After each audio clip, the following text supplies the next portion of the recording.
students, today in this video we will discuss the fourth chapter of class 12th accountancy, retirement and death of a partner. Retirement of A partner कि कोई भी organisation firm का जो partner होता है वो एक proper notice देकर ऑर्गेनाइजेशन फर्म से रिटायरमेंट ले सकता है।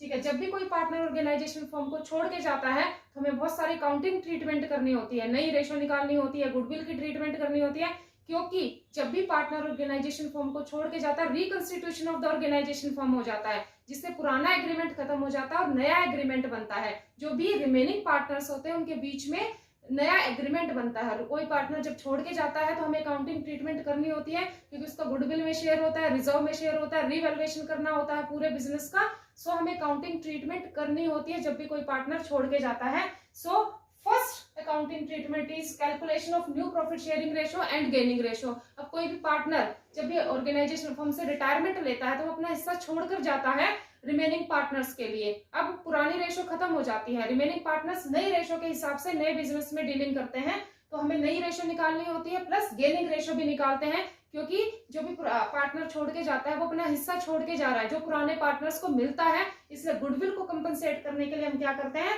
गेनिंग रेशो निकालते हैं। तो first we calculate the new profit sharing ratio. For example there are three partners X, Y and Z and their old ratio are 3:2:1. For example, Z is retired from the organization firm. First case क्या है कि Z organisation firm से retirement ले लेता है और उसके बाद वो अपना हिस्सा X और Y को कितना देके जाता है इसके बारे में कोई भी इंफॉर्मेशन नहीं है। तो जो ओल्ड रेशो होती है वही क्या बन जाती है, न्यू रेशो बन जाती है, क्योंकि हमें ये नहीं पता कि X और Y को Z ने कितना हिस्सा दिया है, कोई भी इंफॉर्मेशन नहीं है। ये फर्स्ट केस है न्यू रेशो निकालने का। तो जो ओल्ड रेशो हो जाती है वही क्या बन जाती है, न्यू रेशो बन जाती है। तो न्यू रेशो क्या हो जाएगी X एंड Y की, it will be 3:2। New ratio of X and Y is to be 3:2। और ये किस केस में होता है, जब हमें कोई भी फर्दर इंफॉर्मेशन नहीं दी होती है। सिमिलरली इसी केस में क्या होता है, X रिटायरमेंट ले लेता है, X रिटायरमेंट ले लेता है और Y और Z की हमें न्यू रेशो निकालनी होती है। तो Y और Z की न्यू रेशो क्या हो जाएगी, दैट विल बी 2:1, क्योंकि हमें पता ही नहीं है कि X ने कितना छोड़ा है, Y को कितना दिया, Z को कितना दिया है। तो कोई भी जब फर्दर इंफॉर्मेशन ना हो और पार्टनर छोड़ के जाता है जो भी, तो जो भी रिमेनिंग रेशो हो जाती है वही क्या हो जाती है, न्यू रेशो हो जाती है। Now we will do some another examples to find out the new ratio.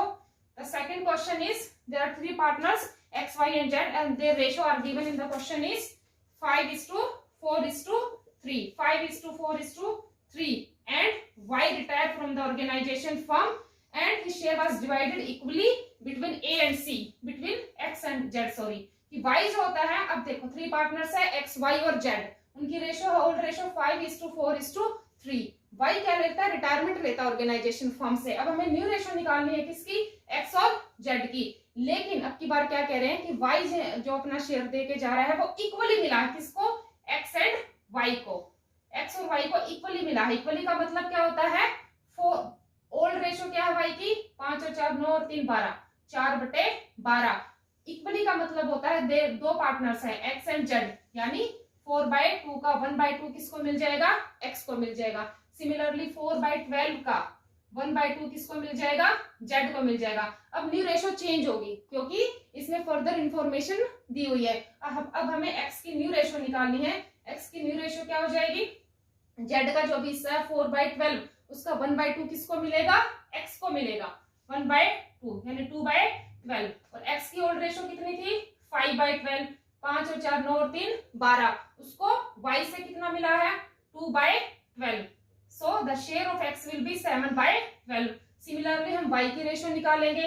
Y को भी कितना मिला है 4/12 का इक्वल, यानी 1/2 कितना मिला है, 2/12। Y की ओल्ड रेशो कितनी है, Z की ओल्ड रेशो कितनी है, 3/12। Y से उसको कितना मिला है, 2/12, तो क्या हो जाएगा 5/12। The new ratio of X and Z will be 7:5। ये सेकंड केस था जब फर्दर इंफॉर्मेशन दी होती है कि Z ने Y ऑर्गेनाइजेशन फर्म में से छोड़ के जा रहा है, लेकिन X और Z उसके शेयर को क्या कर रहे हैं, इक्वली डिस्ट्रीब्यूट कर रहे हैं। इक्वली का मतलब क्या है, टू पार्टनर्स है 1/2, यानी Y के शेयर 4/12 का 1/2 किसको मिल जाएगा, X को मिल जाएगा। 4/12 का 1/2 किसको मिल जाएगा, Z को मिल जाएगा। फिर हम X की न्यू रेशो निकालेंगे, उसके पास पहले ही कितना है 5/12 12 है, y से उसको कितना मिला है 2/12 मिला है, 7/12। सिमिलरली z को भी 2/12 मिला है, तो रेशियो क्या हो जाएगी 7:5। Now we will do some another question. For example, there are 3 partners A, B and C. There are 3 partners A, B and C, and their old ratio are given in the question is, similarly 5:4:3. Now C retired from the organization firm and it was taken by A and B in the ratio of 3:2. क्या कह रहे हैं कि C ने organisation firm को छोड़ दिया है और उसका हिस्सा जो है A और B ने कौन सी रेशो में लिया है, A एंड B ने कौन सी रेशो में लिया है 3:2 में। अब की बार क्या कह रहे हैं, 3 पार्टनर्स हैं A, B, C, उनकी ओल्ड रेशो है 5:4:3। C ऑर्गेनाइजेशन फर्म को छोड़ के जा रहा है, लेकिन अपना जो हिस्सा वो छोड़ के जा रहा है उसको A और B कौन सी रेशो में ले रहे हैं 3:2 में ले रहे हैं। मतलब A को कितना मिल रहा है, A को कितना मिल रहा है, C का हिस्सा कितना है 5 और 4 9 और 3 12, 3/12। A को कितना मिल रहा है 3/5, क्योंकि कौन से रेशो में मिल रहे हैं 3:5 में मिल रहा है। ठीक है, 3 चौक 12, 3/20। सिमिलरली अब A की न्यू रेशो क्या हो जाएगी, उसकी ओल्ड रेशो कितनी है 5 और 4 9 और 3 12, 5/12। उसको C से कितना मिला 3/20। एलसीएम निकाल लेंगे 12 और 20 का। द एलसीएम विल बी 2 3 2 5, 3 दूनी 6 6 दूनी 12, 12 पंजे 60, 60, 12 पंजे 60, 5 5 शेयर निकालेंगे। बी को भी कितना मिला है, कौन सी रेशो में मिला है 2/5, यानी सी का शेयर कितना है 3/12। 3/12 का 2/5 किसको मिला है, बी को मिला है, इसको काट लेंगे। ठीक है, यानी बी को कितना मिला है 1/10। अब बी का ओल्ड शेयर कितनी है, बी की ओल्ड शेयर है 4/12, उसको सी से कितना मिला है 1/10। एलसीएम लेंगे। सिमिलरली हम इसका 12 और 10 का एलसीएम क्या हो जाएगा, सिमिलरली हम बी का शेयर निकालेंगे। बी को कितना मिलेगा सी के शेयर का 2/5, क्योंकि सी का शेयर कितना है 3/12, उसमें बी को कितना मिलेगा 2/5 रेशो में, इसको काट लेंगे तो जी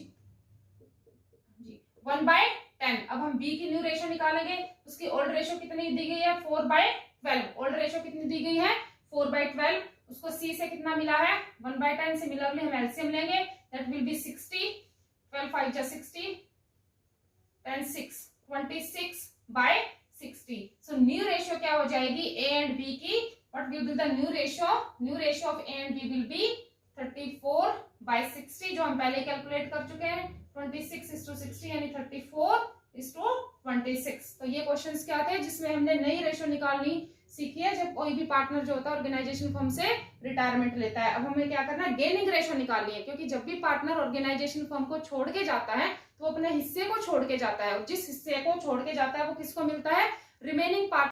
the formula of gaining ratio, the formula of gaining ratio will B new ratio minus old ratio. यानी जब भी पार्टनर जो होता है रिटायरमेंट लेता है तो हमें गेनिंग रेशियो भी निकालनी होती है, क्योंकि वो अपना जो हिस्सा है वो रिमेनिंग पार्टनर्स के लिए छोड़ के जाता है, उसको कंपनसेट करने के लिए हम गेनिंग रेशियो निकालते हैं, ताकि हम जो भी पार्टनर छोड़ के जा रहा है उसको गुडविल को कंपनसेट कर सके। तो गेनिंग रेशियो का फॉर्मूला क्या होगा, new ratio minus old ratio. इसको अब हम एक एग्जांपल से समझते हैं। For example, there are 3 partners A, B and C. इनकी ओल्ड रेशियो दी है 4:3:2, और बी जो होता है ऑर्गेनाइजेशन फर्म को छोड़ के जा रहा है, रिटायरमेंट ले रहा है, और न्यू रेशियो क्या है ए और सी की 5:4। इस क्वेश्चन में हमें न्यू रेशियो दी हुई है, हमें गेनिंग रेशियो निकालनी है, सिर्फ गेनिंग रेशियो निकालनी है। गेनिंग रेशियो का फॉर्मूला अभी किया हमने, new ratio minus old ratio. तो सिमिलरली ए को कितना गेनिंग होगा, गेनिंग रेशियो क्या होगी, न्यू रेशियो, ए की न्यू रेशियो क्या है 5:4, यानी 5/9, और उसकी ओल्ड रेशियो क्या है 4/9। So the gaining ratio will be 1/9। Similarly C की गेनिंग रेशियो क्या हो जाएगी, सी की न्यू रेशियो क्या है 4/9, ओल्ड रेशियो क्या है 2/9। So it will be 1/9 and 2/9, 1:2। This is the gaining ratio. यानी गेनिंग रेशियो का फॉर्मूला क्या होता है, new ratio minus old ratio. Old ratio दी है क्वेश्चन में, न्यू रेशियो दी है, हमने फॉर्मूला लगा के क्या कर दिया, ए और सी की गेनिंग रेशियो निकाल दी। So these were the some questions of new profit sharing ratio and gaining ratio. Hope you understand the concept. In the next video we will discuss some another topic. Thank you.